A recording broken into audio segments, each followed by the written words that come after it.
Hey guys, real quick before we get started, since the podcast has gotten going in February, the numbers on the charts of downloads and subscribers has got nothing but up. So I just wanted to thank all of you for that genuinely. That being said, I want it to continue to grow and reach more people. So if you haven't subscribed, if you haven't liked it, taken a screenshot of you listening to it, post it on your social media, text it to friends, whatever you guys do to share it and spread the message, I'd greatly, greatly appreciate it. We want to continue to grow this podcast, grow this community, and spread the message all around. Today's episode, it's going to be a special one. Get out your pens and papers, take some notes on it. If you're out there and you are worried or concerned about how to market your practice, this is the episode for you. So we have our marketing director, Hannah Matheson, on here, and I pin her down to start giving us some very, very specific and tactical advice on absolutely what are the things you should be doing in your practice, what are the things you should be avoiding, and everything in between. So Hannah's experience is quite unique. And if I've learned anything over the years, it's that you have to draw on other people's vast array of experiences and, most importantly, do the things and avoid the things that other people have screwed up.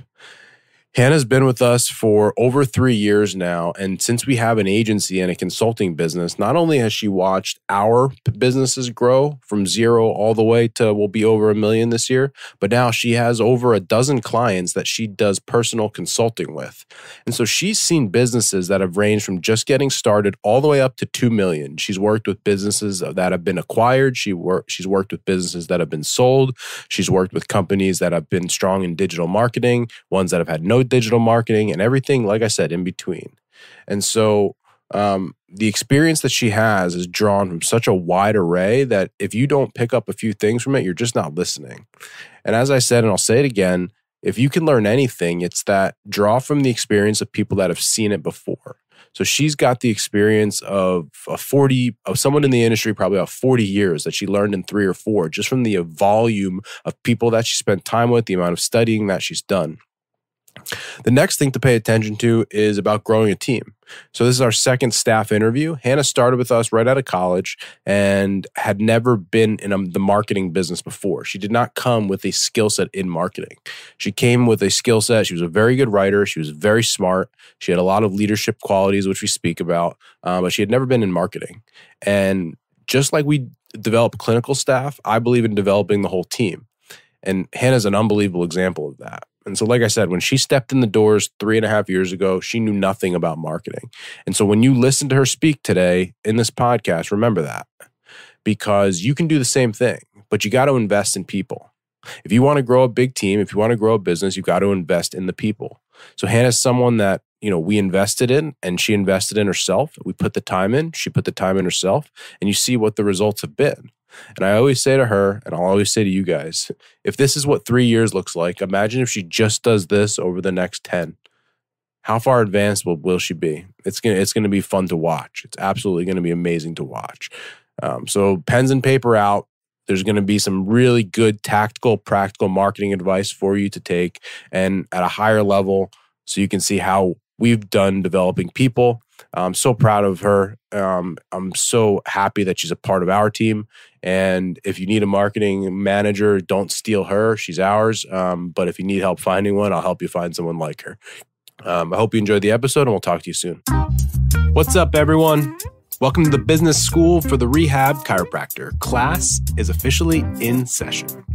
My name is Justin Rabinowitz, and I am a rehab chiropractor on a mission to teach you, a fellow rehab chiropractor, the exact tools and systems I've used to build my own successful rehab chiropractic practice so you can do the same. I hope you enjoy, and please subscribe. All right, Hannah, you are episode 2 of our Interview the Staff. We had great reviews from Lauren, and I think you guys are having a competition. We'll see who gets more downloads. Great. We'll see. I'm not going to say it yet. I might have a prize for the winner between the whole staff who gets the most downloads. So we'll see. We'll see who wins that. Here's where I want to start, though. You are a marketing director and have a lot of different roles. We could talk through that.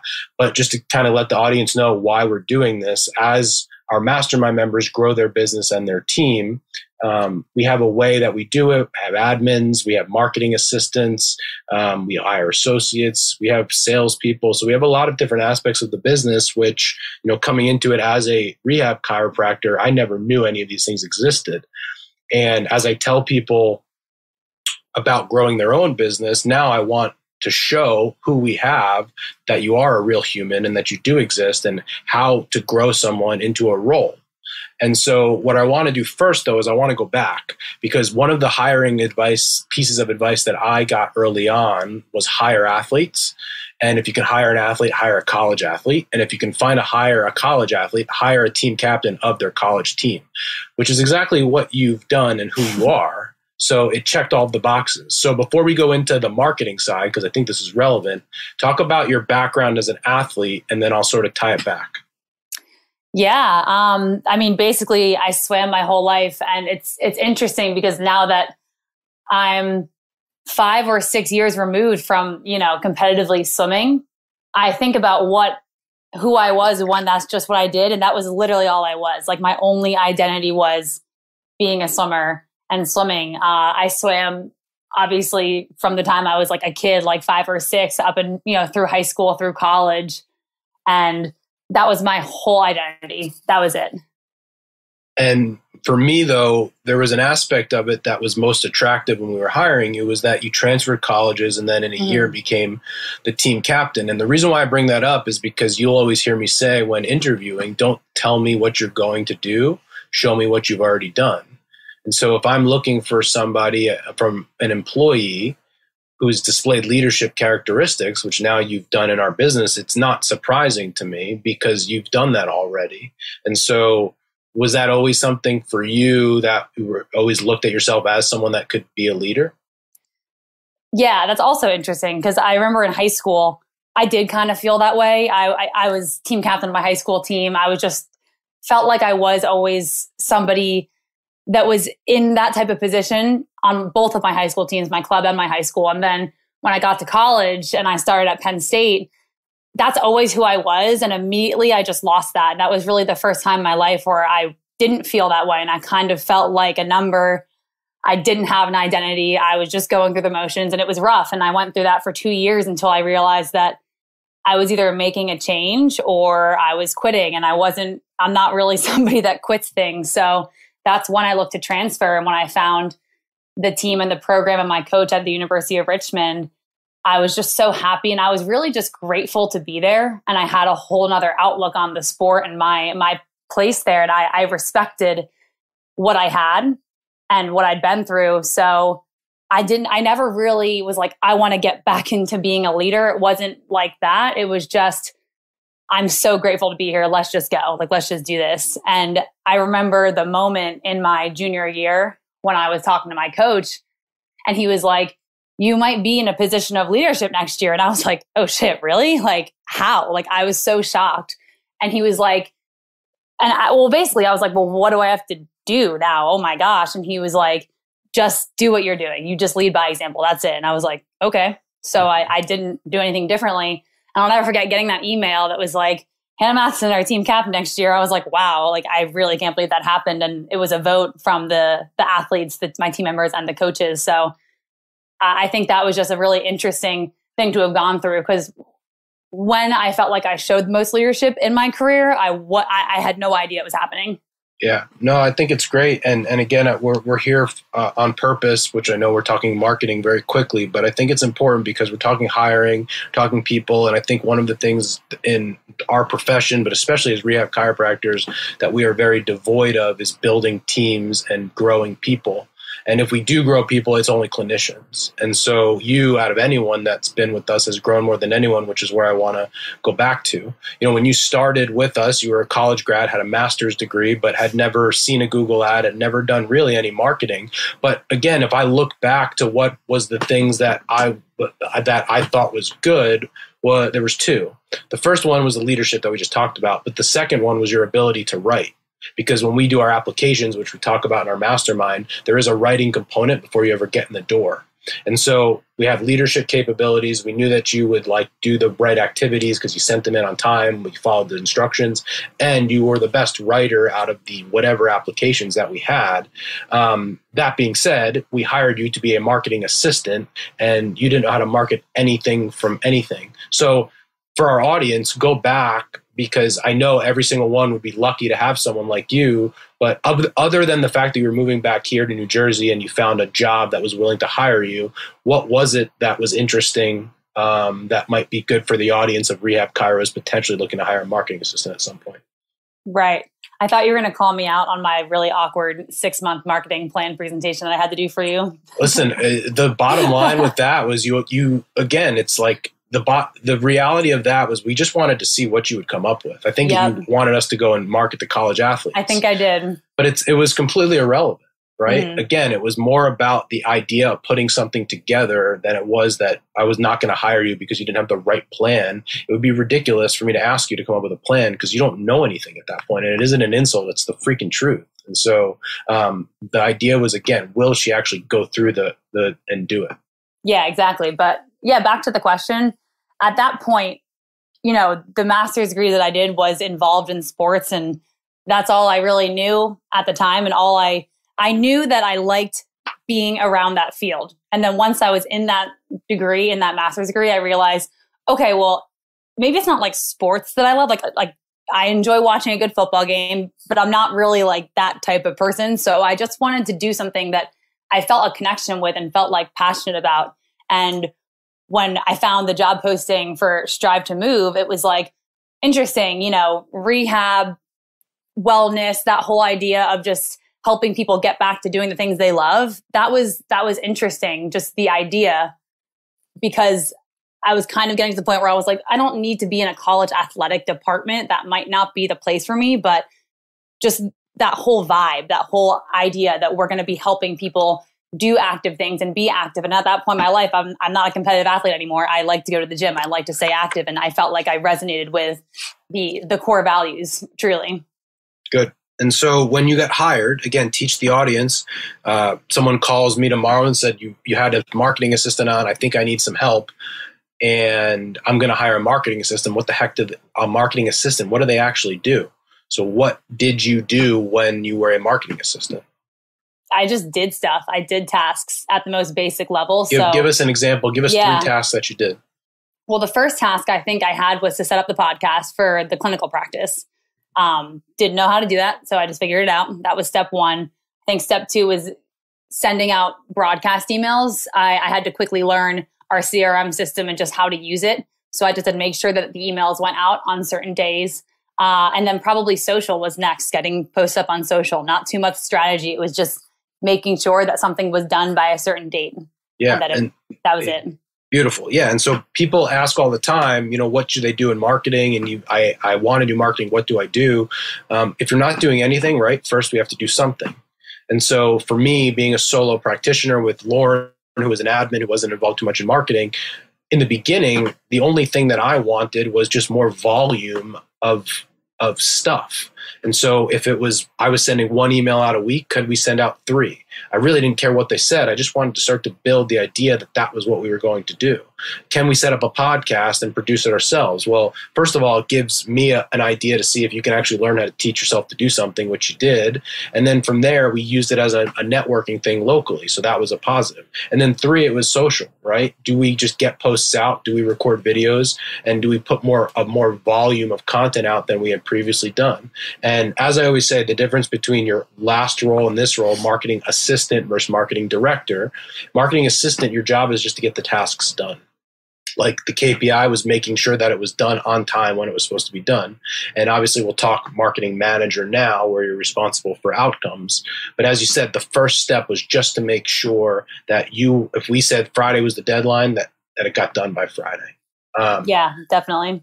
And so that was where we started with that. Now, the next part of the conversation is there was a moment or many moments along the way where we slowly progressed you from just making sure tasks got done as a marketing assistant, but then creating this managerial position where you sort of ran the department. And in your explanation, what is the difference between an assistant and actually managing the department? To keep it short, it was not being responsible for an outcome versus being responsible for an outcome. If things weren't going well in marketing at that point, would be you that we were looking at, because you were creating the plan, you were strategizing. But that was the switch that when things, if leads were low and events weren't on the schedule, that was now on me. Mm-hmm. Good. So marketing assistant versus marketing manager and director. And then the next part of this, as I've sort of learned and grew, and I've told you this before, my job as a leader now, I think, in the business is to continually grow the business so that people like you continue to have opportunities. Because the reality of our situation is if we just had Strive, we wouldn't be able to afford the level that you're at now. And you probably would be bored and would have been gone. So I guess, again, this is just an interesting question that the audience they're going to be in the position of hiring people. From your perspective as someone that started in a position and has grown, like what, as an employee, what is the reason why you stayed? What would make you leave? Like what advice would you give someone else that is hiring? That's a good question. I mean, it's the opportunities that just keep presenting themselves, and they almost happen without me actively realizing it. But it's been like 3.5 years now, and I look back at what I was doing and what I'm doing now. And I would have literally never imagined that I'd be doing what I am now 3 years ago. So it just happened slowly, but it was really natural, if that makes sense. The chances, the opportunities, the growth, and even, to go back to the whole like leadership conversation with swimming, I was, a little bit out of my comfort zone in the beginning because I realized I was just doing things and I had to learn. And, we have high standards here and we have core values, and I wanted to make sure that I was able to, to fit the role and do what I had to do, even just off the bat. And I think kind of learning my way and getting to the point where I am now, where I feel so much ownership and pride and, sense of accountability in what I'm doing.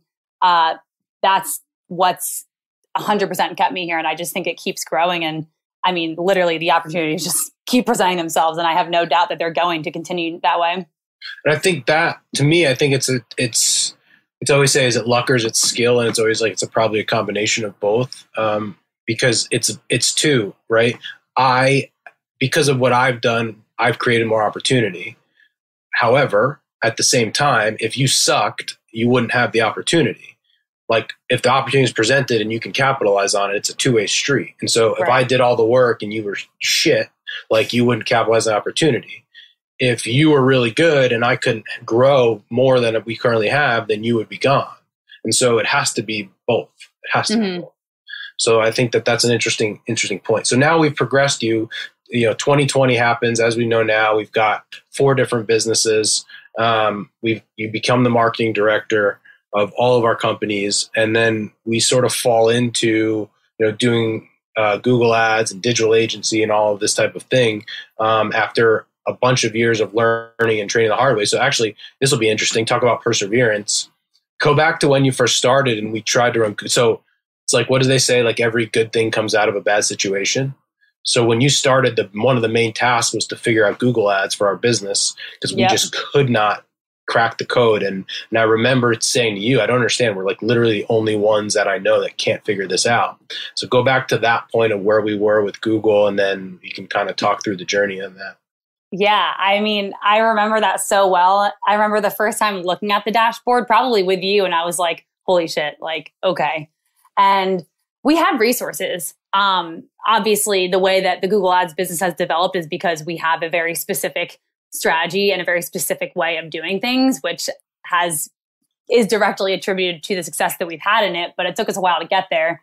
So that's really just the one thing that we never gave up on. It was, even if it sucked and I was on calls with people like every week, just trying to figure it out, we would go down and see your colleagues at other practices who could do it. And I was just consuming so much information that potentially didn't make any sense at the time, but we were going to figure it out. And I think the biggest switch was, I don't want to say it was misinformation. We were just looking at things potentially not the way that we do now. Right. So we had that big switch in realizing that maybe the metrics that are going to equal success and actually a return on the back end aren't what we're currently looking at. And that was, I mean, it took us, that was right before COVID. I think it took us about 18. We were getting about four leads pre-COVID, and now we get at least 20 a month from Google Ads just for our one business, correct? Yeah, for sure. And so, but that was 18 months of time, money, effort, energy spent throwing at it to kind of get the right strategy down. And then we sort of fell into it organically where we, one person asked us for help, we helped them, and then they sent somebody else, they sent somebody else, and now we're off and on our way and created this little digital agency, so to speak, which, like you said before, we had no idea it was going to happen. But I think that's just a lesson on perseverance, keeping our head down, even when it felt like we should probably stop and do something else, but we just sort of kept persistent with it. And now you basically, you run that business pretty much solely at this point, with a team of interns and going in that direction. So let's kind of change directions a little bit.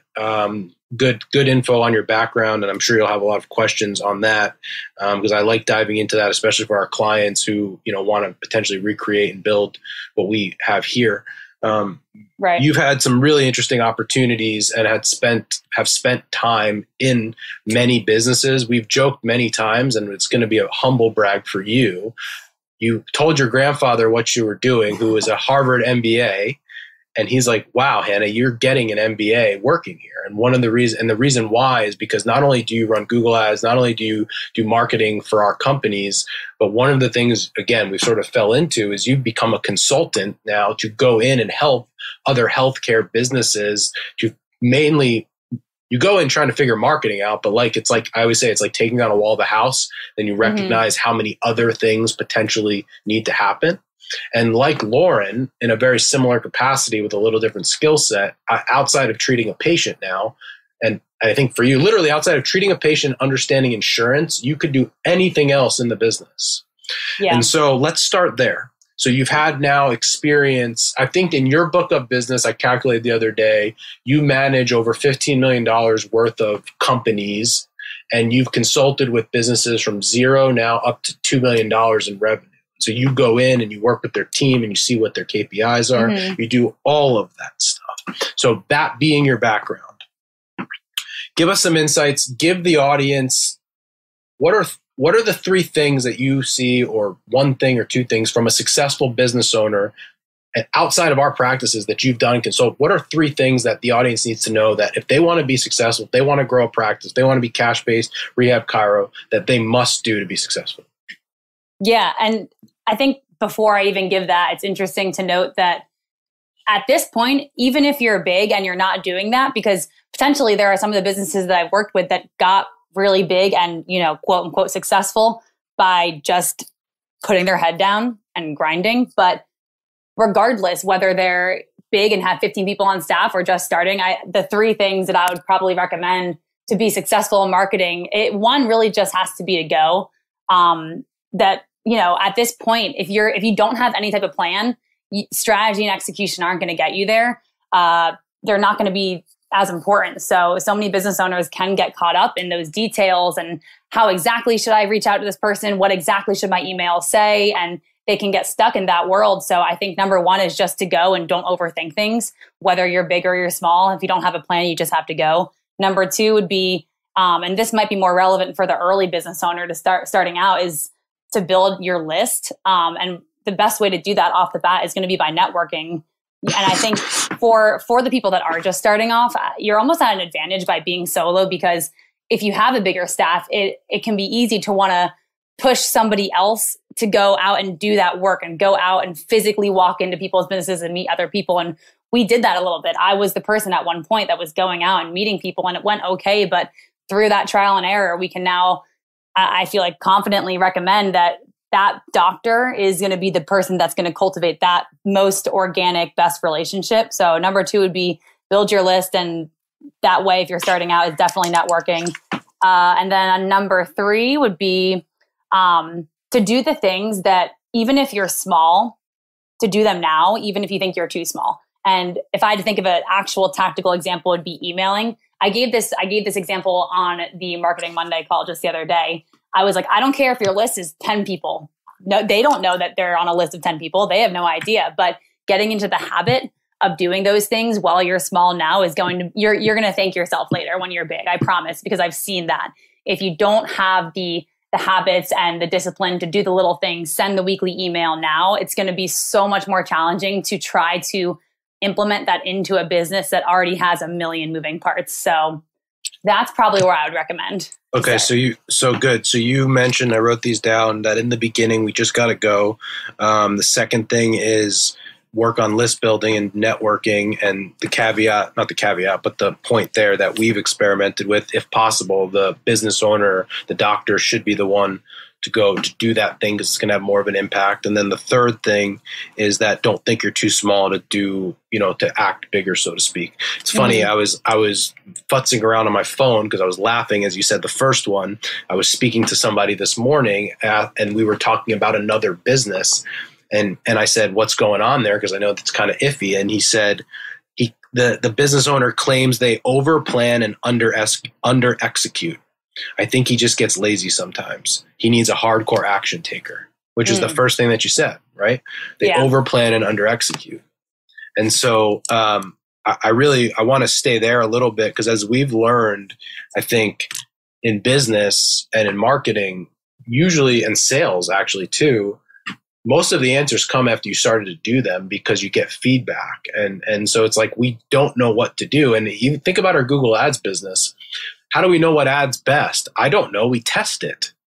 We have an idea, but then we run tests to see which one wins. And so it's the same thing. Like, we just have to go and test. Now we have a strategy and a plan behind it. But if we wait 3 weeks to figure out what the perfect headline is, we're never going to put the ad out. I would have had my data already within that. And so I think that's a really good point. And especially in our world, because I think one of the issues with the people that we work with is, unfortunately and fortunately, they're very, very smart. And they've gotten by most of their life by being very, very smart. The problem is, a lot of times that gets in the way of taking action. And in most cases, especially early on in business, put a metric on it, probably before 30 grand in revenue, you can make up for a lot by just taking massive action and just going, rather than thinking about how to do it and strategy and all of that. Okay, so we had just make sure we take action, build the list, and do networking, and then don't think you're too small. So those are the three tips. What about those are the three. What about from a actual either business owner or marketing perspective? In your experience now, if you've seen businesses just starting out, you've seen businesses that do over $1 million. Are there any commonalities that you see in the ones that have had success, or is it the same list that you just told me? I think, yes, the same list, but still that number one, the business owners that I've worked with who have grown the most, I mean, so much energy, number one. And everybody has energy in different ways, but I feel like if you just lock them in a room and they had to, figure out how to grow their business, their brains would never stop moving. And I know people can't physically see me, but I'm like, my hands are moving. Like, these people they just go. And everyone has that a little bit in their own way. There is no pausing. And it's really fascinating, because potentially some of the business owners that I've worked with, you have that in your own way, but they show it in a very, very different way. So it's been interesting. What do you mean? Just the way that your brain works, potentially, I think you share obviously the same traits, but the way that, and I'm thinking of one person in particular, the way that their brain works, it's just a million miles per minute, and just idea after idea after idea, and no hesitation, almost to the point where someone might need to actually slow them down. And sometimes we've had conversations about how I can best help. And that has been me, like, hey, listen, one step at a time. Like, I appreciate that. But at that point, a business like that is going to, they need the strategy and they need the execution. And that's really where I came in to help. Whereas I think that's what got a business to, as big as that business is, and was just going and being nuts and not pausing. And that was awesome. But now to really grow, they're at that point where that's not going to get them anywhere else. It has to be planning, strategy, and execution 100%. And that's exactly what we did. And luckily it worked, and they're seeing the results, which I'm so happy about. But that's what I mean by that. Yeah, no, It's great. The line we always use, right? It's what got you here will get you stuck. And so some of the business owners, hopefully it's a good problem to have because they do take massive action, which means that they're going to grow their business quickly. But then at some point, what got them there, just taking swings over and over, potentially could get them stuck because they haven't built the team and the systems and the process and all of that. I've always found, and you kind of do similar to me where you do consulting, I would always prefer to work with somebody who I have to pull more than I have to push. It's very hard. It's exhausting to have to push people to take action. It's much easier to be able to pull the reins back and maybe move them in a different direction. But if someone's got the energy and got it, I'm okay to sort of move them around and do that. And it's a similar thing, which again, I brought Ashton up on 2 of the podcasts, but with him, generally speaking, he has the energy and he'll go and do. And sometimes we could just have conversations about maybe the strategy behind it. But what I appreciate about him is that he's willing always at this point to just go and go and go. And it's not, I don't have to like pull him along, right? He wants to go. I might just have to direct him in a way. And that's 10 out of 10 times. I'd much rather have that. Have you found similar? Yeah, 100. I was just sitting here thinking 100%.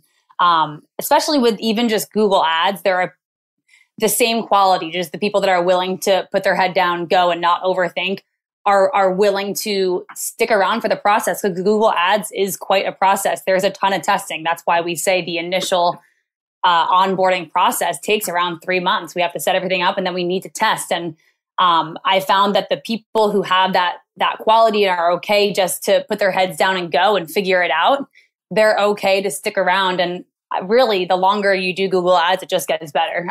The account that I've had the longest, I do truly believe have the best results at this point.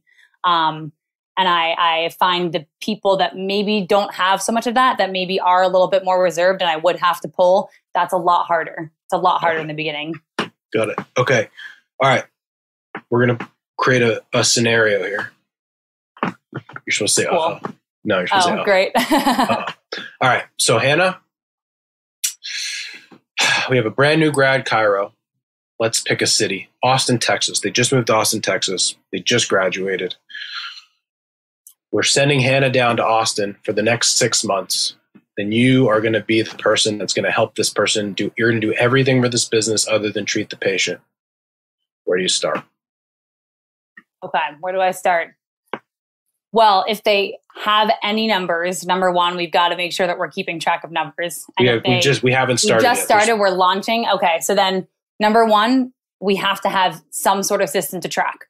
I think that would be. What do you mean? What does that mean?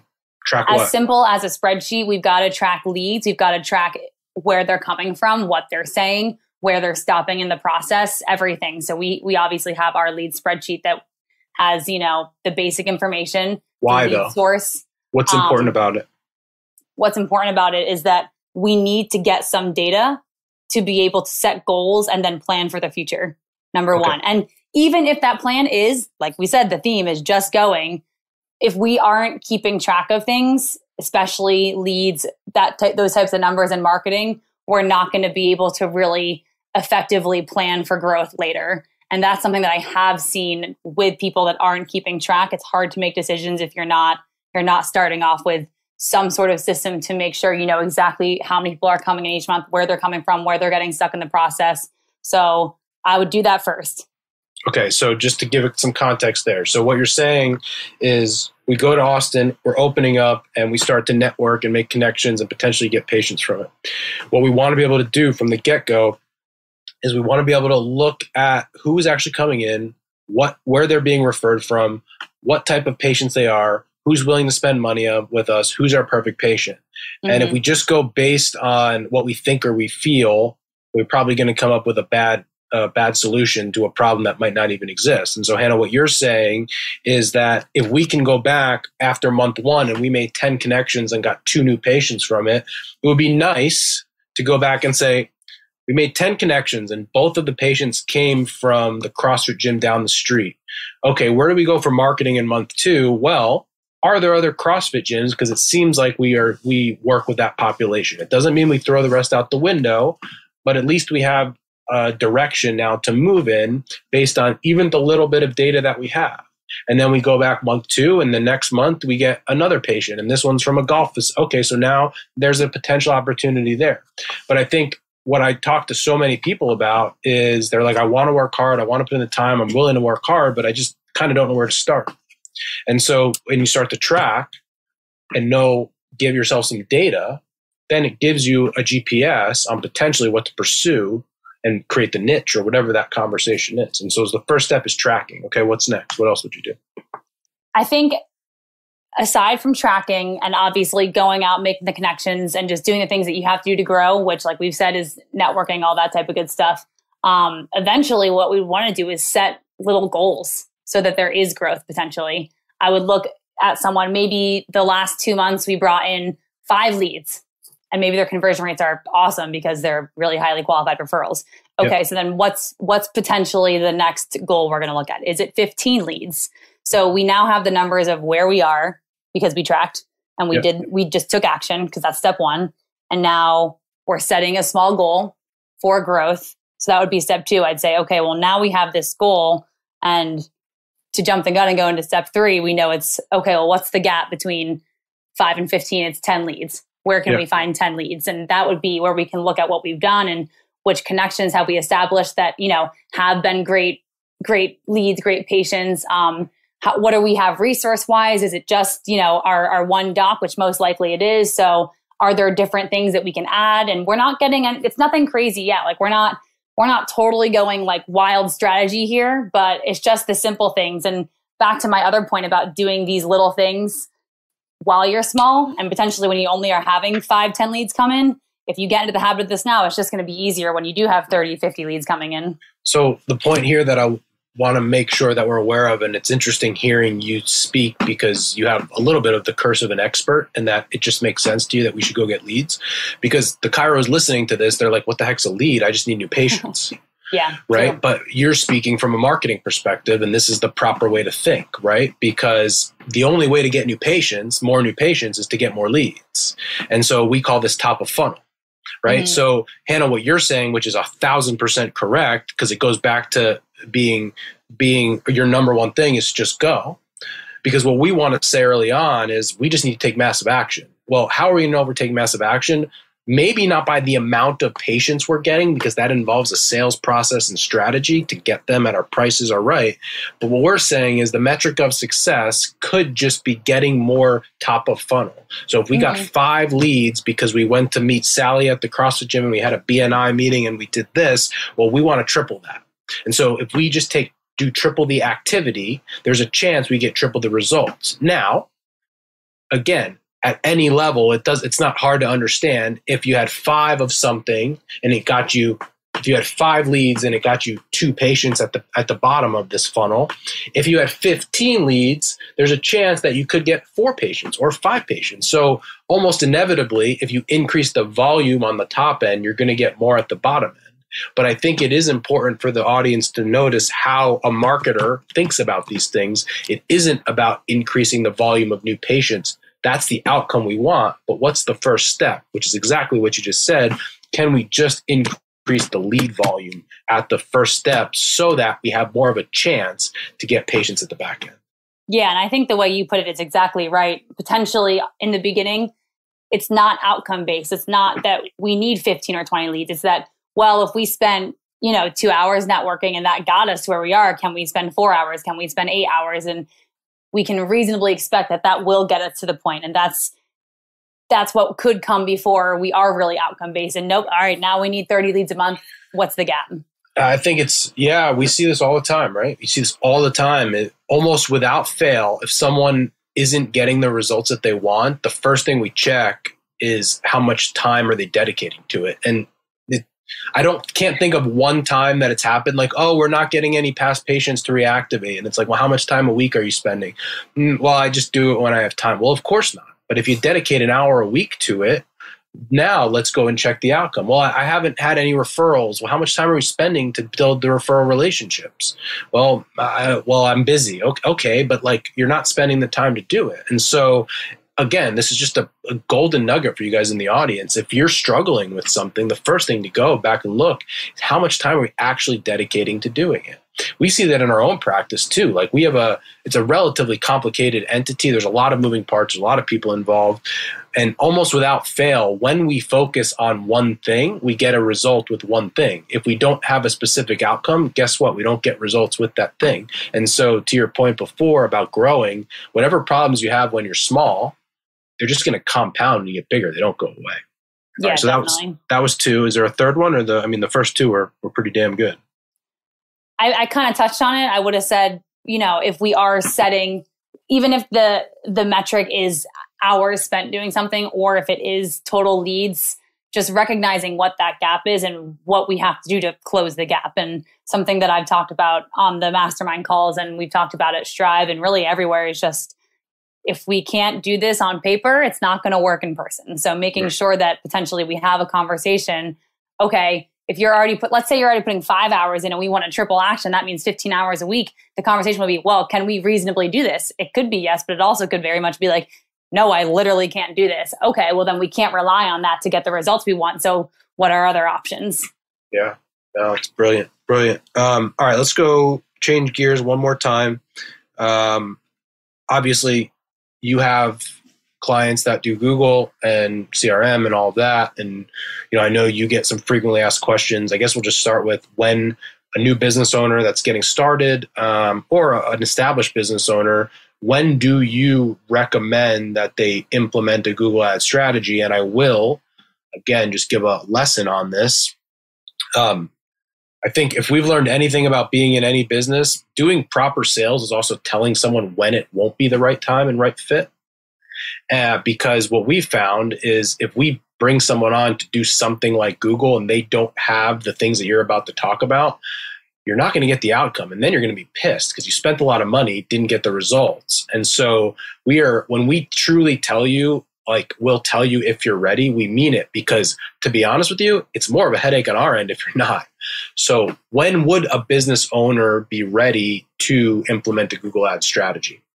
Yeah, that's so true. And we've seen it now. So at this point where I'm able to talk to somebody and ask certain questions and almost be like, hey, listen, I know this is what you want, but like, I'm going to be totally honest and I'll tell you stories of people that didn't do this, and you're not going to get the results you want right now. So number one would be to have a CRM up and running with back-end systems. And for the audience, hold on, let's just we'll do that second, but just go into Google. Yeah. All right. So that's number one. We need to have our CRM. We've got to have some systems. Number two would be ideally to have an admin, because you're going to get more calls. You want to have someone that can dedicate the time to the phone for these types of leads. So let's, again, break this down, because we have a lot of solo docs that want to increase marketing and they want to run Google Ads because they think, wow, this is great.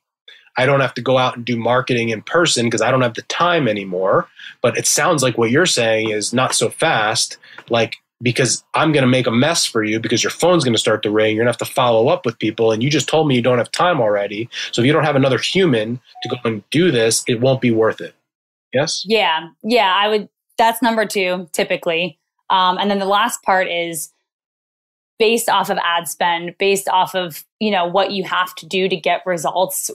I'll typically say that you should be doing $15,000 a month in revenue. Minimum. Yes. Minimum. Before you invest in Google Ads to make it worth it. So I think two reasons for that. And again, correct me if I'm wrong. The first one is we have to have enough budget in Google Ads in order to see if it'll work. Like people that are spending, and we didn't know either, right? We've had clients, and it's not funny, it's not good or bad. They'll spend $5 a day. Well, why are you spending $5 a day? Because I don't have the budget. And it's like they run out in like 1 click or 2 clicks or 3 clicks. And at that point, you're wasting more time, money, and effort and energy to do it that way than the proper way. And so when we always come at it very honestly, like if you don't have the budget for it, then it's going to be more of a waste of your time and money to try and run it. And if you're not doing minimum 15 to 20 anyway, you just probably need to go back to step one of Hannah's list and just go and hustle more to build the revenue to that level so that you can implement that digital marketing strategy. And just for the audience, as we look at it, all in to hire us plus run Google Ads, it'll probably be all in roughly minimum $2,000 a month, right? Mm-hmm. And so we say we say 10% roughly, again, very rough estimates, things matter. 10% of your revenue should be marketing budget.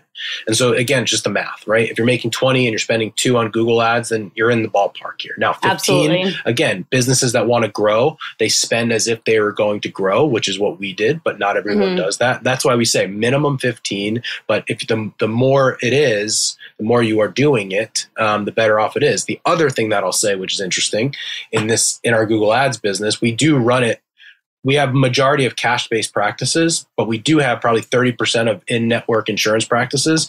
And your job is way easier. Like, we actually like those clients better because we can do Google, we can run Google to more things for insurance and all of that. And so people that do have insurance-based practices, we've actually found it a little bit easier to help you than otherwise. All right, so let's go back. The first thing you said was CRM. Yeah, go into your spiel because most people don't know what that is. Why is it important, and why do people need that before they can run an ad? Yeah, and CRM, I mean, those are the 3 things. I mean, especially the CRM and the admin are what you want to be very successful in Google Ads. CRM is, I think, the number one that you really can't do it without and do it properly without, because CRM is going to be your best employee that you have. It's going to do everything for you. It's going to take so much time off of your hands. It's going to automate the process that your leads are going through. And it's going to make sure that this new influx of cold digital leads that are coming into your pipeline are getting nurtured at every step of the process. And these are going to be different leads than you've ever experienced. A Google lead is a much different ball game than Why? Because they don't know you. Potentially, we'll say this with, when I talk to Lauren, there's always a couple different types of Google leads. There's the person that when we ask, how did they find us? They say, oh, I Googled you. And we'll say, well, what made you call? And they'll say, I read your reviews and oh my gosh, I was so impressed. That's a little bit different. They're still cold. They weren't referred. No one told them that they have to come see us because we're literally the greatest thing in the world. But potentially we're like, okay, well, at least, they saw some social proof. Whereas there's always the people that are like, I Googled Cairo near me and you are the closest to my house. Now we're like, okay, well, they literally have there's nothing that has now separated us from the guy down the street. Like, we've got a job to do. So you need that system and, the things in place to make sure that you're ready to take on that kind of lead and give yourself a chance. Because if you're bringing in leads like that and you have no systems, you have no admin, you have nothing ready to go to help nurture these people, it's not going to work. It's going to be unbelievably challenging. See if you can do this in a way that actually makes sense, because it's going to be hard to explain this. Because people, if you think about it, that don't know the back end of this, it's like explaining it to like a second grader, and it's not an insult. It's just we don't know it. But let's just walk someone through the process a little bit, right? To like, okay, so I'm online, I'm looking for a chiropractor. I see Strive to Move's ad. I click on the ad. It then takes me to what we call a landing page. Okay, so take it from there and why a CRM matters at that point. Yes. That someone would be like, oh, because right now, I think it's one of those things where CRM, I know, every single one of us as consumers has experienced CRM and in our inbox and our email and all of this, we've seen it. But how does it actually work from your perspective if you were explaining it to a chiro that's out there that has no clue what you're talking about? Yeah, absolutely. So if you submit a lead form on our landing page from so let's Google, go back. So they click on an ad. An ad brings them to another website. It looks like a website. And there's a box there that says, fill out your information to make an appointment or whatever. Yeah. So they put their name, email, phone number. They click the button. What happens next on the back end? So the next thing that they're going to see in our system is another page. And it says, congrats, you have one more step to securing your first free session, which is that DV. And we encourage them. That next step is the CRM working.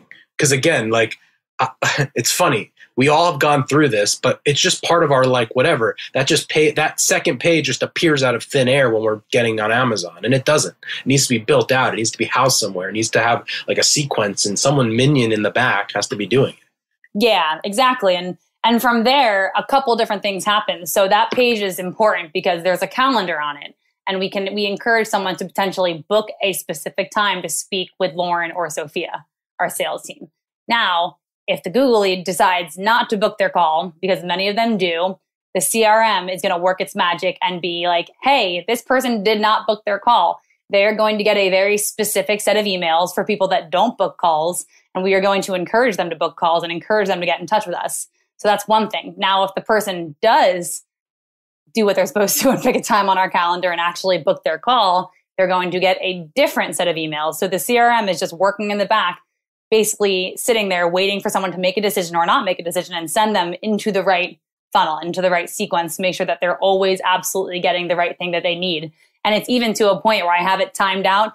You've got 15 minutes to book your call before you get your first email that's like, hey, so-and-so, congrats on filling out your form. The next step is to book a call. Like, do it right here. So if within 15 minutes they didn't book their call, they're getting that email without fail. And that could literally be happening at 3 a.m. in the morning because it just happens automatically. It's not happening because I went in and sent the email. That's the biggest part. Right. And so, we're sort of in the throes of building this out so that the audience, and just to kind of give a preview, we are building this out to allow all the things that you just talked about that we run in our own practices.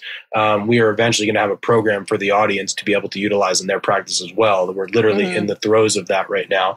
So if it sounds complicated, the good news for the audience out there is you won't have to do it yourself because we've done all the bullshit behind the scenes to make it work. And we're currently in that process. But, I always look at, like, the more efficient a business is, that you shouldn't know how complicated it is, but you start getting into the back end of some of these things that can help your business grow. And so, I think that something like this automated system, the CRM system, even if you're solo, right, it can act as your best employee. Because even from something so simple as a welcome sequence. So like something like if someone books an appointment with us, talk to the audience about what happens in the CRM to ensure that they show up when they're supposed to, that they have an intro to the clinic, that they have more information, that all of these things happen to give us a better chance. I heard this the other day, Hannah, you'll find this interesting. They said 20% of the sales happens in person, 80% happens everywhere else. And CRM is the 80%. Yeah. And so when we sell something for a package, $3,000, $4,000, $5,000, right? It's like, well, what did you say? It's like, well, maybe that's actually the 20%. 80% was all the other things that happened that allowed us to do it. So give someone an example in our world. What happens if, said, Justin books an appointment with Strive for next Tuesday? Yeah. So if you book your discovery visit, let's say that's the first step that you're going into, you're going to get a couple different emails. The first email you're going to get, actually, not to overcomplicate things, it's interesting. You're going to get an email, most likely from the person that you spoke with, and it's actually going to look unbelievably customized because of the magic that the CRM can go into. And I'm not going to confuse people by going into that, but it's going to literally say, we spoke about your back pain that you have at your specific gym, and your specific goal is to, get back to whatever the heck you want to do. So it's a very customized email, step number one, and that's all automated. The next thing is going to be a welcome from the business owner to give them a little bit more background, just make them feel like they're a part of the family. To be totally honest, we are talking about adding more to it. They will get something, obviously, before the appointment, 24 hours, an hour before. That's all automated as well. And then at that discovery visit, and this is where I think it's also relevant, is whether they move on to the next step or they stop there, there's going to be 2 different sets of emails. Absolutely. Not even just emails, everything. Emails, reminders to call, automated text messages, literally everything. And when we come up with these systems, sometimes I work with the sales team and I'll joke like, the sky is the limit. Just imagine in an absolute perfect world, what do you want to happen here? And we'll just make it happen. And it just happens automatically and it's beautiful. So, and the businesses that are willing to do it longer and spend more time on it are the ones that wins. And we had a few weeks ago a patient that said no 7 months ago, but we have a sequence built out that this lady was getting emails, I don't know, weekly, a couple times a week, every day. And eventually she responded to an email and then she was ready and she spent $4,000 with us. And so extrapolate that over the course of your business out there, over the course of the next 5, 10, 15, 20 years, done correctly, with this sort of automation, with this follow-up, with this nurture. The question isn't how much does it cost? The question is how much money are you losing if you're not doing it? And, as I look in more of the business coaching side, and you think about it the same way, I'm just obsessed over figuring out how to continually help our clients and customers to grow their business. And we keep coming back to doing CRM. except we know that it will take them 4 or 5 years to go and build it themselves, which is why we're just going to put it on our backs and do it, and then eventually have that for everybody else. So just as a preview for everyone, you'll have way more information in the future about that. But I think it's just a good lesson for everyone to understand the power of the technology, so that we can continually grow and scale our businesses as we see fit. All right. So before we wrap up, Hannah, any final closing thoughts, or you tell me. Actually, yes, because when you were saying that, I was thinking the one thing that we didn't really touch on is just the whole idea of consistency and how important that is in anything you're doing in marketing. Because a lot of what you do, especially in the beginning in marketing, could be sending weekly emails. We call them our broadcast emails. It could be reaching out to people. It's not going to be instantly gratifying. So if you're not consistent with it, it's never going to work. And that whole story about the patient who came into our world, actually, I think it was years ago, maybe a couple of years ago, she came, or I don't remember, whatever, but she came in and said no, or didn't come in there was something where she went, one part of the process she stopped in, right? And I tell people that sending the weekly email, like, it's worth it, I promise. And sometimes I feel like I'm just almost like, just do it. The consistency, it works. And that was like the perfect example of what that does, the power of it, that potentially months, years in the making of her getting content from us, one finally resonated enough that she responded to, and she came in. And if I wasn't consistent with weekly emails and we didn't have the systems built out in our CRM system to make sure she was always getting content from us and always being nurtured, we would 100% not have gotten that patient. And consistency just works in every aspect of marketing and growing your marketing systems and growing that part of your business, for sure. Love it. Excellent. So I think for me, what the best thing I can say about you, Hannah, is some of my friends that have high 6-figure, 7-figure businesses often come to me and just ask if their employees can spend time around you, just to learn from how you do things. And so I think it's unbelievable to see where you were and where you are now. You always had the tools, but I think it's like, potential is what it is. You had potential, but you capitalized on it. You go in and speak to multi-million-dollar business owners and they listen to you because you know your stuff, which is incredible. And I think you should be proud of everything that you've done and accomplished. And very similar to Lauren, and it's true, like, we are not here if not for what you've done and accomplished. There's no shot. There's no chance. And same thing I said with Lauren is the same thing I'll say with you. If people want to grow their business, go find Hannah.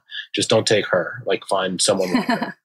So I appreciate everything that you've done. It's so exciting to watch you grow, and exciting to see, to think about the potential in the future. And it's a pleasure to be able to work with you every single day.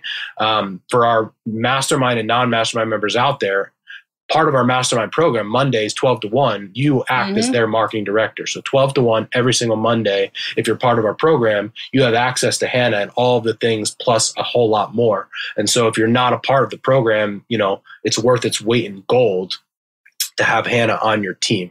So that would be my pitch to everybody out there. Hannah, I appreciate you, and you did amazing. And we'll see who gets more views and downloads. And depending on who wins, maybe there's a prize at the end. Awesome. Well, thank you. And I appreciate the opportunity, for sure. Thank you so much for listening to this episode. And if you found this content valuable, here are 4 ways I can help you for free. 1, grab a copy of my free guide, the Rehab Chiropractor's Checklist. You can get that at go.drjustinrabinowitz.com/guide. That's go.drjustinrabinowitz.com/guide. 2, go ahead and give me a follow on Instagram at Justin Rabinowitz, where I post business content. 3, subscribe to my weekly newsletter by sending me an email at coaching@strivetomove.com. And 4, leave us a 5-star review so we can gain access to more influential people and bring those lessons back to you.